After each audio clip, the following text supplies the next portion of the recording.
And more recently, meaning like the last 10 years, I've been spending more time looking at the physics of mind-matter interaction. And the reason why I've done that is partially because I'm interested in it, but also because it is a little bit easier to show that there are outstanding questions in physics which are relevant to studying why mind and matter might have an interaction in the first place. And so this goes back to the quantum measurement problem. And the problem is that unlike classical physics, when you observe a quantum system, or if a quantum system is observed in some way, its behavior changes than if it's not being observed. And so the classical way of showing that is through a double slit optical system, where if you know what is happening to a photon as it passes through a double slit, if you know it, then the interference pattern will look differently than if you don't have that information. And so the way you would demonstrate this in Physics 101 is you put a photodetector behind one of the slits. And if you do that, and it actually is working, you'll get the information, you don't have an interference pattern anymore. Whereas if you don't have a photodetector or any way of knowing where the photon is going, you get an interference pattern.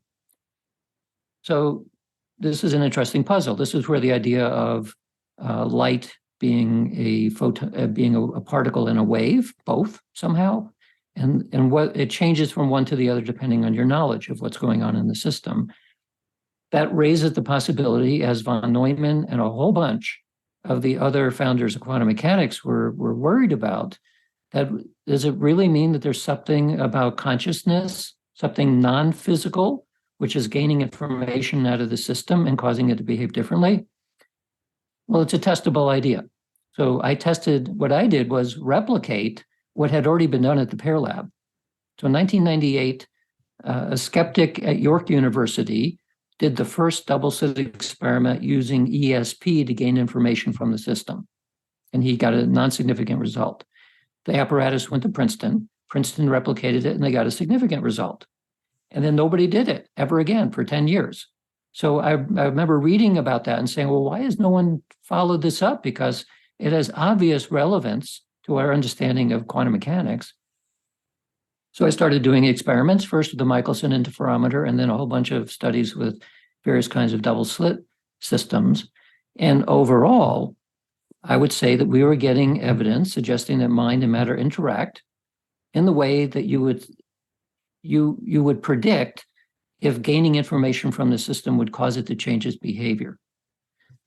One thing I discovered over many, many tests was that von Neumann would have said that if you gain information through consciousness by any means, that would so-called collapse the wave function, and that would get rid of the interference. That is what we saw initially. But then we also saw opposite results.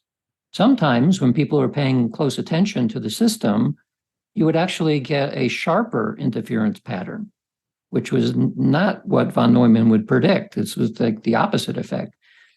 Then I learned that there is the quantum Zeno effect, which also has to do with observation, and an anti-quantum Zeno effect.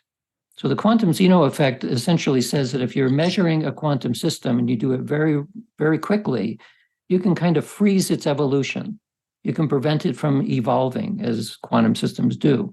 You freeze it. It's basically becomes paralyzed.